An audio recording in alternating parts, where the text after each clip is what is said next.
I've been writing software for a long time, and it seems the simplest and most important lessons take the longest time to truly learn. The lesson that took me a long time to learn and embrace as absolutely necessary, and the lesson that I would like to share with you today, is that almost every software application should start with and revolve around an API. I would like to go further and say an API isn't an API at all until it has been productized. Well, what do I mean by that? It can't just be your ad hoc RESTful endpoints running on your backend. You need live documentation based on a specification where developers can try out your endpoints with almost zero effort. You also need to meter and monitor usage, as well as provide uniform security, no matter how many microservices, frameworks, or programming languages make up your API. And you also need a developer portal that is dedicated to making your API easy to use. In short, you need API management. Let's make something interesting. I happen to be very interested in cryptocurrency, and I want to make the world's most powerful Solana blockchain development suite. So where do we start? You guessed it, we start with the world's most powerful Solana API. In this tutorial, we are going to create a swap function.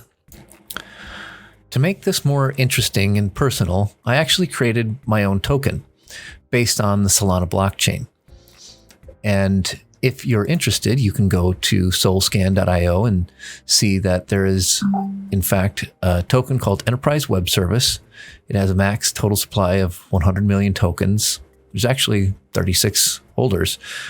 And I created a liquidity pool that consists of, two sides of the pool, which is USDC and then EWS. And that just simply allows swaps between those two tokens to occur. So if somebody purchases USDC, they can trade it for EWS.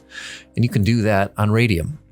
So we're going to create an endpoint that allows us, just like we can swap here, if you go to Radium, you can put in USDC, EWS on the swap tab and say how much USDC you want to swap for EWS. All right. I'm going to go ahead and do a swap in this official application. And just to give you an idea of how it works. So I have the USDC stablecoin, and I'm going to purchase more of my own token, Enterprise Web Service, from the Radium liquidity pool. So we have currently 341 Enterprise Web Service tokens in my Phantom wallet. And when I come in and say, I want 0.01 cents worth. So once this refreshes its pricing information, it calculates that for 1 cent, I can purchase 40 of my EWS token. All right, I'm going to hit swap. It asks me to approve. And we can come in here and see that the amount has gone up to 382 Enterprise Web Service tokens. We're going to do the same thing, give us that same ability, but we're going to write the code and put that in an API and do it ourselves. Now, if you've been in this crypto ecosystem for a while, you'll see that a lot of the examples are written in Node.js, TypeScript, so a lot of JavaScript, and there's a lot of people writing applications that mix a bunch of user interface code that do connections to the Solana blockchain and a whole bunch of work and logic inside user interface code where it shouldn't be. So I'm extracting all of that and I'm putting it where it belongs in an API so that the user interface code can focus on what it should do. rather than focusing on the business logic of performing swaps or other types of crypto-related logic that doesn't belong in the user interface. Okay, so I have some code here, and it's surprising how much it actually takes to do a swap. Now, this swap is specific to the Radium liquidity pool that I've created, but we can do it outside of the Radium application. All right, so let's say we've got this TypeScript Node.js application. What's nice about our API is, so we have our post for swap. There is a lot of work that gets done here. So get swap amount. When we put in that 0.01 and we get back dynamically what the value in return should be in EWS, we have to get information about the LP token address, and there's a bunch of pool information and values that need to be dynamically extracted and created. For example, all of these files are involved. Getting information about liquidity pools, and doing the swap itself takes a lot of potential. There's a lot of potential work that could have to be done, and now we have all of that encapsulated in a nice API endpoint. All right, let's run this locally and show what we can do. Okay, I'm going to compile the TypeScript down to JavaScript, and then I'll do an npm start, and then we can bring up the application.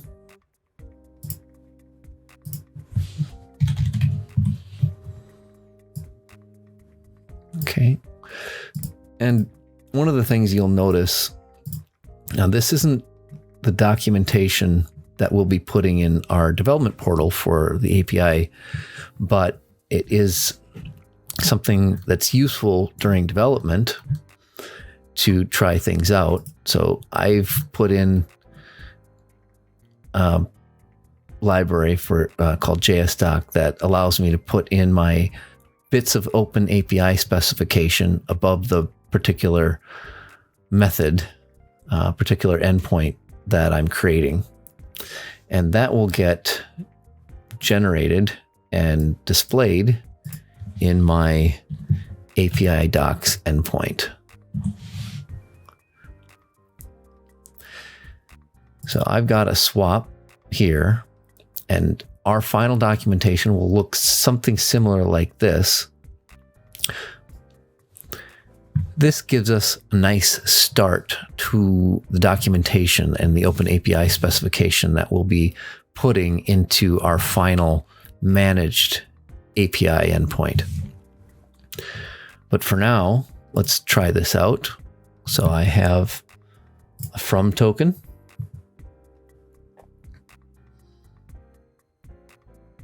And this is a lot easier than what you would have to do in code. So an API developer now, or a DeFi application developer, could easily come into this and see what they had to do to use the endpoint. We're going to go to EWS, and every token has a public address. And that's the public address of that token. We're going to provide a liquidity pair token address. That is the address of the tokens that have what's called liquidity that allows permissionless swaps of these two types of tokens. So that's basically a liquidity pool that has a certain amount of money that allows the transaction to happen in a trustless way. And we're going to say, what amount do I want? Let's do the same, 0.01, so 1 cent. We're going to allow slippage. So in case during our transaction if we were to buy a lot, and the price would be changing while the transaction occurs. This is the amount of slippage that we would allow. We don't need an API key. I'm just being proactive and putting in this parameter for when it goes into the 3Scale API management application. All right, and here's where we have some extra information. So I'm not going to be sharing this. I'm going to bring this off screen, putting things like my private key, the wallet public key, the address, that's fine. That's public, but I definitely do not want to share my private key. But what I'm doing is I'm putting that, it's going to be in an SSL encrypted request. It's in the request body rather than as a parameter in the URL. And for some extra precaution. So I'm going to take this off screen and I will populate that information that's required to complete the values needed for the request. Okay, I have populated the body of the request. I'm ready to execute. Before I do that, let's take a look at the value of EWS in our wallet. We have 382. And once we do the transaction using our code, we should have an extra 40. All right, let's go ahead and hit execute. And let's watch our Phantom wallet.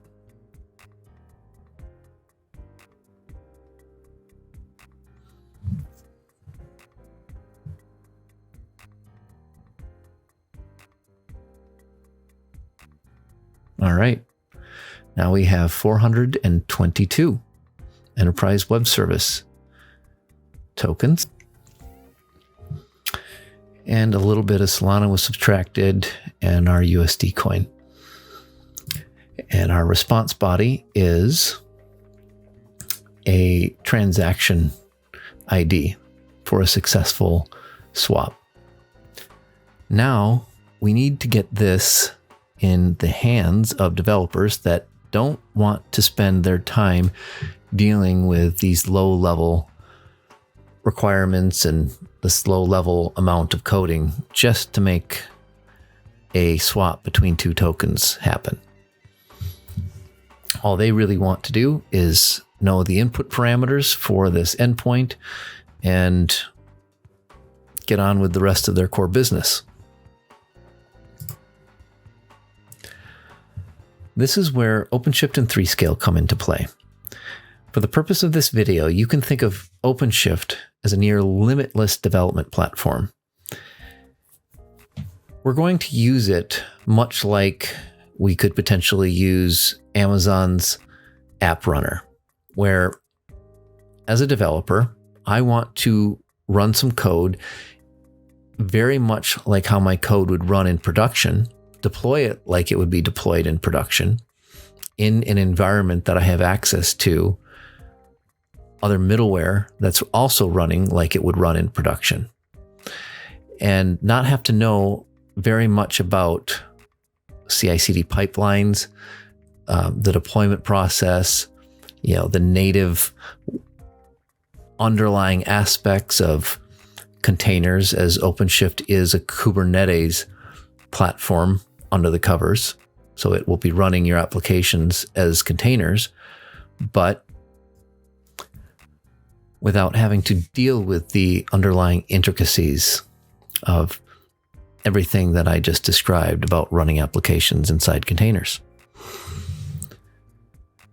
Let's take a look right now at how we can get our code up and running in the simplest way possible. All right, let's go into the actual developer view. And let's go ahead and add a new component. You'll see there, rather than use, a CI/CD pipeline of some kind, there are a lot of options here that you can, as a developer, just get up and running very quickly. One of the most likely ways that you're going to want to do that is via pulling your source directly from a Git repository. So let's go ahead and click this. And I have checked this code into GitHub. It's in a private repository, so you can select from your GitHub secrets that you've stored in the namespace. So I've stored that as an encrypted secret that this platform has access to. That then when I come in here, I can pull this. So my GitHub Solana swap. I will leave the default branch and the base context dir. And you can choose between these different types of builder images. Often when you put in your URL, it will go and take a look at the code that's at that repository and automatically select the type. If it doesn't, you can come down here and select it. So we're deploying a Node.js application. And so if you are familiar with creating containers, this takes a lot of the work out of that, right? You have a builder image already inside Openshift that pretty much knows how to run a lot of the, the popular languages and frameworks already that you're writing your code in. So by selecting Node.js, all it needs is your source control or your source code, and it will combine it with everything that it needs to run. All right, you can change the version to be the latest or any particular version that's available in the list. And I'm not necessarily going to make it part of an application group. So no application group.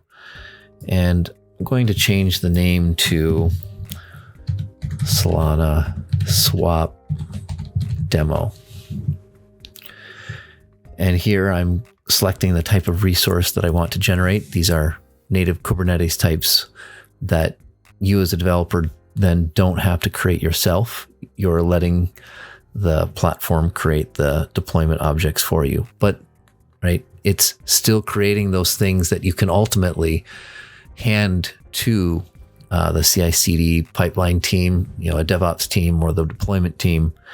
And, they'll have a lot less work to do when it comes to moving this into the production CI/CD pipeline. Okay, do we want to create a route to the application?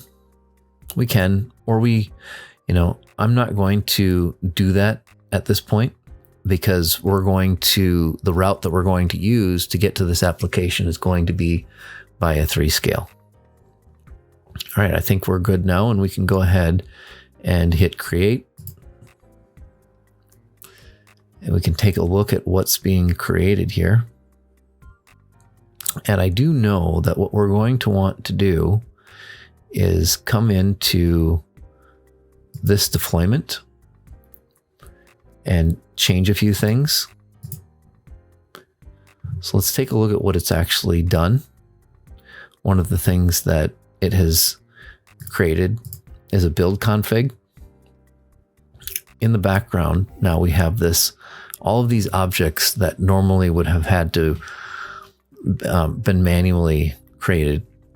They're created for you. So the image has to be, the container image has to be built. And that's what this build config is defining. And we can take a look at our builds that are currently running. And we have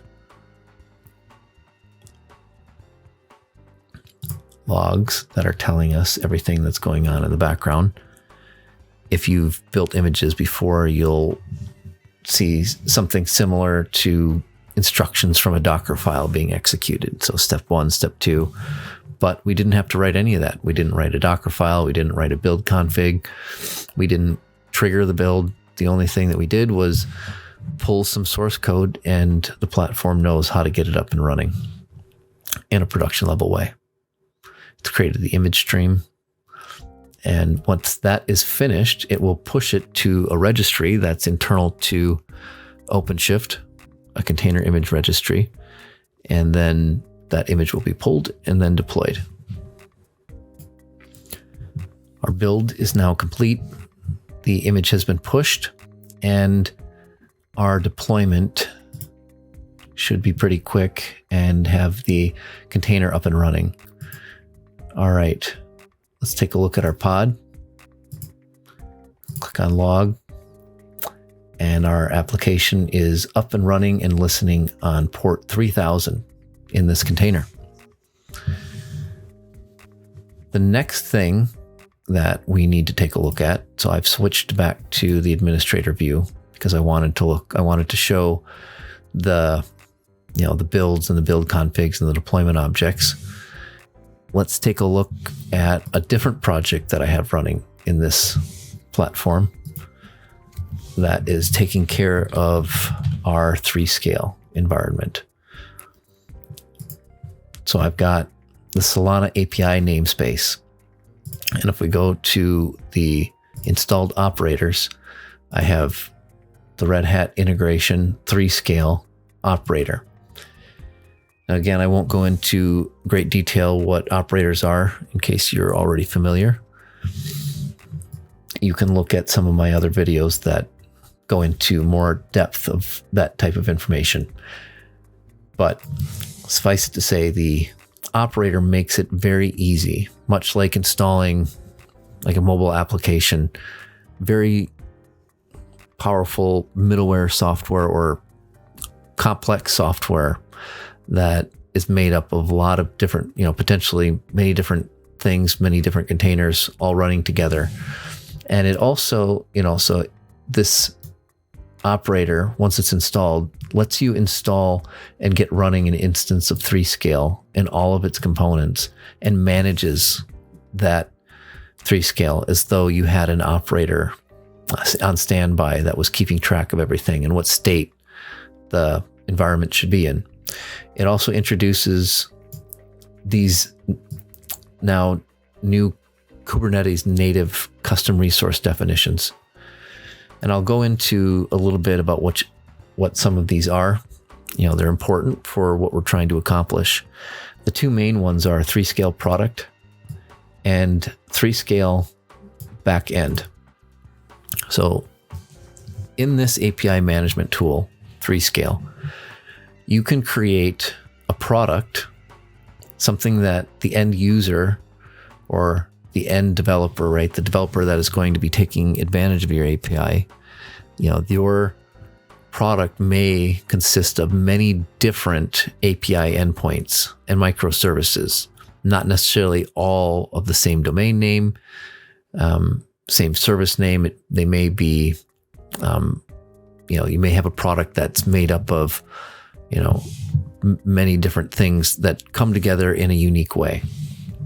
And that's where you can define your backend, multiple backends, and then combine them into a 3Scale product to create your final API product. So I'm going to be going into a little bit more detail of what all this means.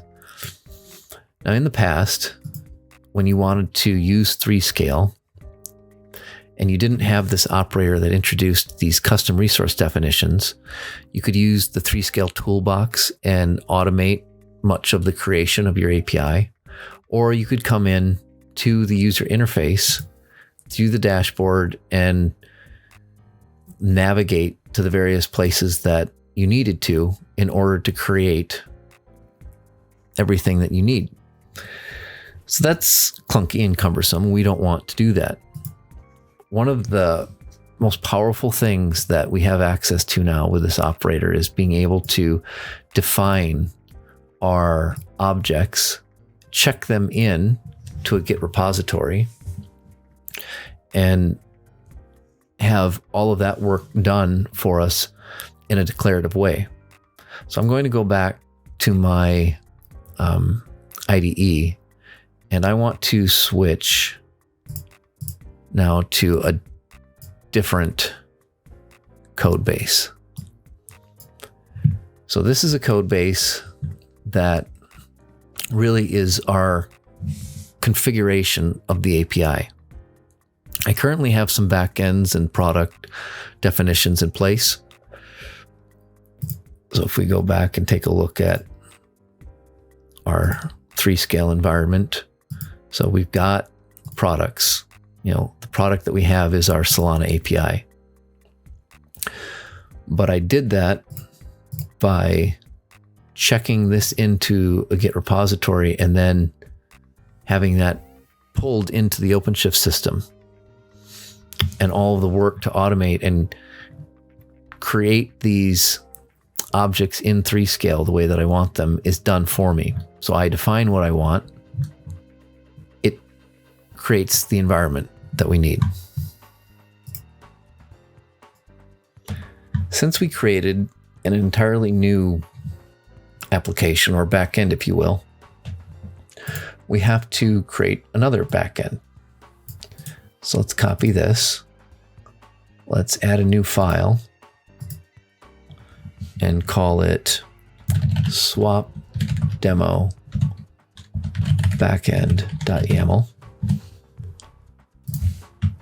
We'll go ahead and change this to be Solana swap demo.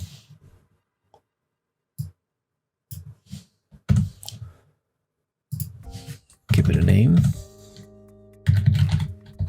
Swap demo.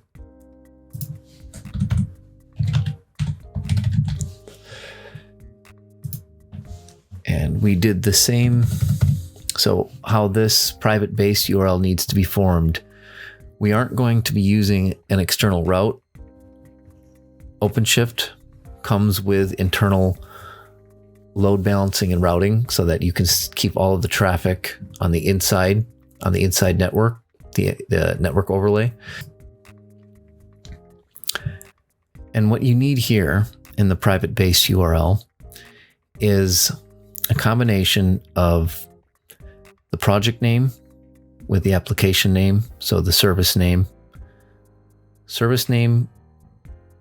project name, service, that cluster, local, since it's going to be running, right? It's in the network. So all the traffic that, since 3Scale is running in the same cluster as this service, then it can use internal routing using the overlay network in Kubernetes. All right, to show what I'm talking about, I'm back in the Solana backend project. And here's our service. It acts as a load balancer internally to the containers that are running our swap demo. And what that gives you is the ability to, one of the abilities, right, of many, is you could scale up the number of containers that is running our backend to as many as you wanted. And as long as you've used the service name, then the network will know how to route that traffic to the appropriate container. All right. So let's give it the Solana swap demo service name. And that should be good. So microservice for swapping Radium liquidity pool tokens. Liquidity tokens. Okay. Now you could check this in, or you could, right? What we're going to do, what you would want to do most likely for production is, right, check this into a Git repository and have that be part of a pipeline that gets applied automatically through something like Tecton pipelines that we have inside Openshift or Argo CD. And you wouldn't come in here and necessarily do what we're going to do now. But one of the ways that you can get that in place is to come in, go back to our project, go down to our Solana API, to our installed operators, go to our 3Scale backend, create the backend, go to YAML view, and just paste that in. and hit create. Okay. So what that does is it declared to the system, hey, I want another backend that we can incorporate into our API. Let's take a look to make sure that that actually happened. We can come in and look at our backends, and we should see our Solana swap demo. And we do. So this was last updated, well, created today at this point in time. Okay. It's just the time of the server is a little off.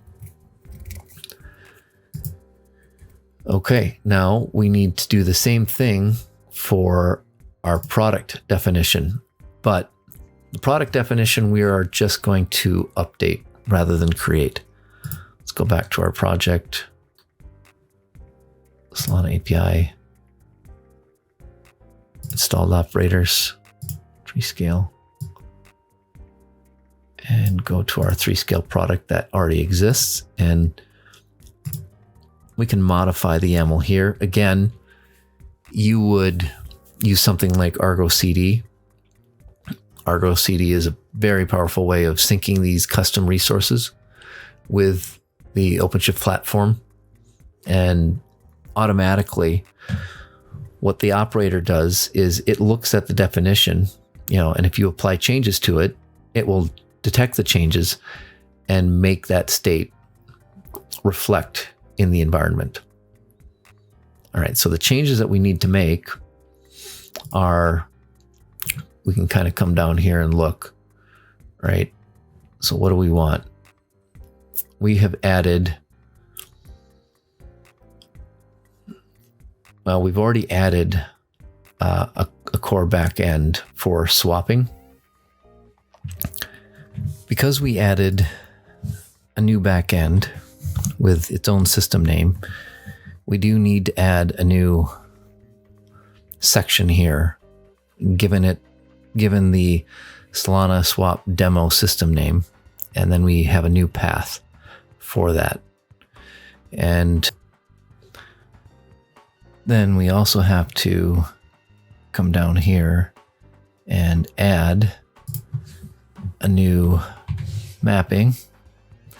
So a new mapping rule. So we would add a new mapping rule for every endpoint at that back end. So we have the core path, demo swaps, and then the path in the actual backend swap. And we will come down and take a look at anything else that we might need to add.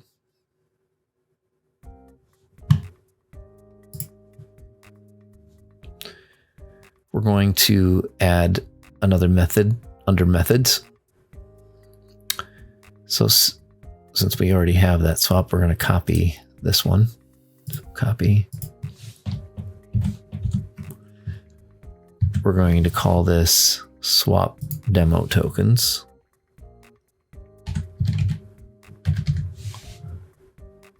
Even though we will be swapping the real thing, we're just adding a new endpoint. So swap 2 liquidity pool tokens for the demo.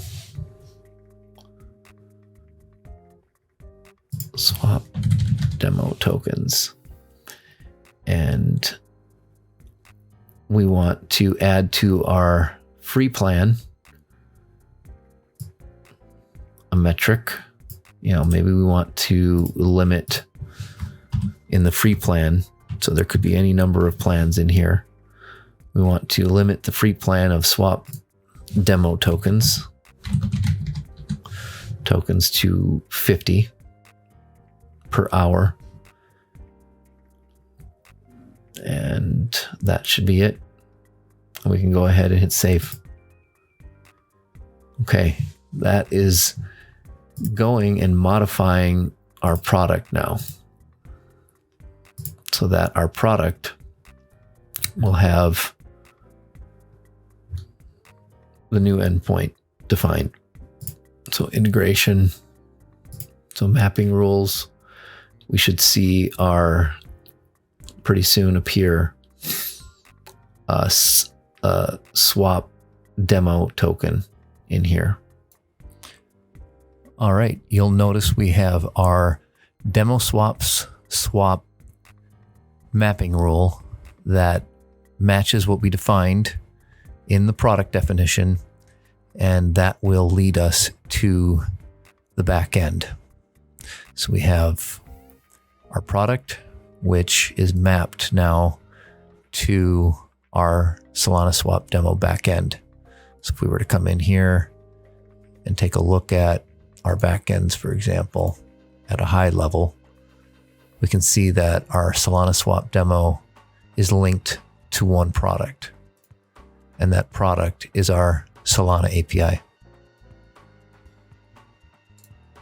You'll notice we have a warning symbol here that we need to push our changes on up to production.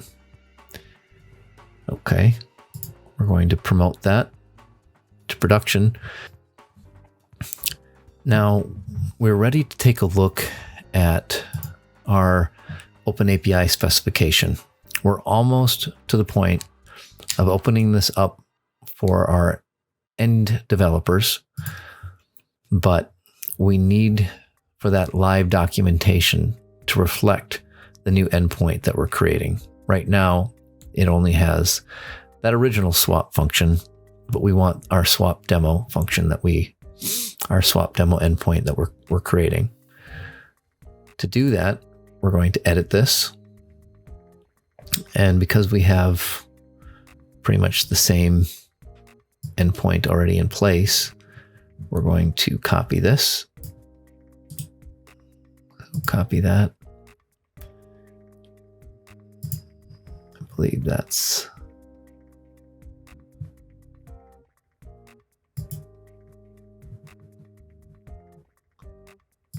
okay. So we're going to take this guy.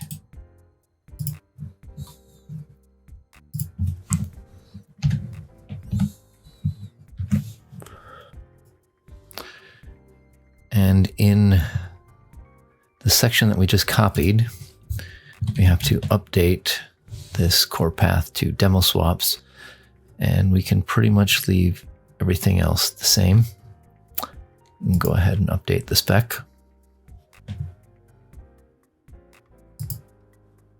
Let's take a look at what developers will see now. So let's go into our audience. This is the admin section of 3Scale. But for developers, you'll notice, you can take a look at your list, approve them or disapprove them, apply various levels of plans that they can use that are metered and have usage limits. And then we can come and take a look at the developer portal. So let's go ahead and visit the portal. We can sign in. So I'm going to sign in as me.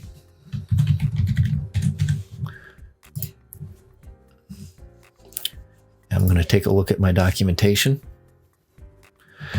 And as a developer now, I want to know how to use this API. And I can come in thanks to OpenAPI spec. So our OpenAPI specification, I can go ahead and try this out. So just like we did in our local environment, now we can do the same thing as a developer. We're at a real domain name. So 3scale.enterprisewebservice.com. We could come in here too. All right, let's make this real. So get started. Go to documentation. This is what a developer will see. Click this. Hey, I want to try this guy out. I want to see if I can actually swap some tokens. All right, let's do the same thing we did before. I'm going to fill in the information we need. All right, we're going to be swapping from USDC. This is the public address, to our Enterprise Web Service token.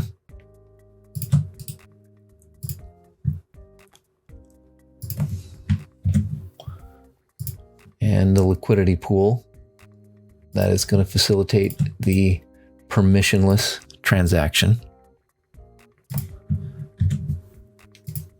We're going to do 0.02 this time, let's say. All right, we should get 80. Let's allow 0.5 for slippage. We also select, defined in our OpenAPI specification, I dynamically pull the user key that 3Scale has for each user when they log into the developer portal that secures the access to the API. So that's a setting that you can modify. If we go back to our products and take a look at our settings, I have chosen to secure the API with an API key, but we could also use an OpenID Connect provider. And on top of that, if we go and take a look at our audience again and our applications or our developer portal, you can also choose to have various SSO single sign-on integrations for developers to be able to log into the developer portal. Red Hat single sign-on, Red Hat single sign-on can be used as the OpenID Connect provider to secure the API. It can also be used to secure the developer portal and allow people to use those credentials to log in rather than a username and password. Okay, now let's get back here, and I'm going to again populate the request body with my private key and other information off camera. 1 second. Okay, I have populated the request body above and all of the request parameters. So let's check our balance of enterprise web service tokens. All right, after we hit execute, we should have around 584 tokens. Let's go ahead and do that. And let's watch our balance.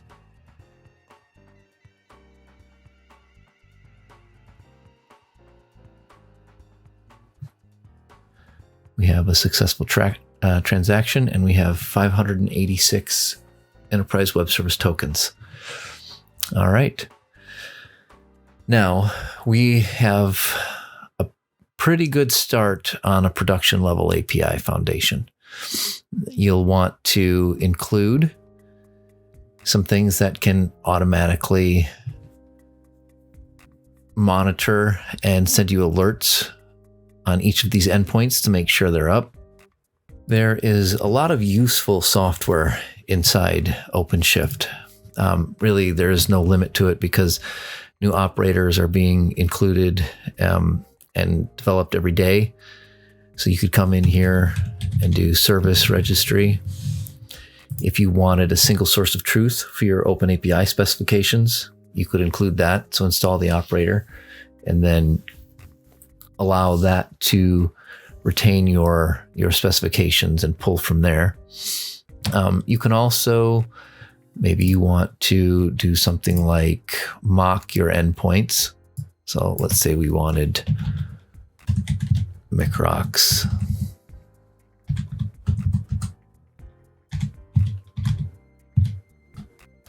So we have our microx operator that can be your open source mocking and testing platform for the API that you've created that will lead you to not needing an implementation right away. You can create your OpenAPI specification, deploy that, create your 3Scale endpoints, and give developers access to the documentation and allow them to live request something that wouldn't necessarily have to be fully implemented. There's that as well. So there's really quite a lot that you can do within the OpenShift ecosystem. And so this is definitely a good foundation for creating your API application, driven architecture and software projects. So I appreciate you taking the time to watch this. Hopefully the crypto content was of interest to you as well. And, you can see how from small pieces, you can create very powerful things. You just keep adding to it, and then do things right early and often, and you can create a very solid foundation from there. All right. Thank you. Bye.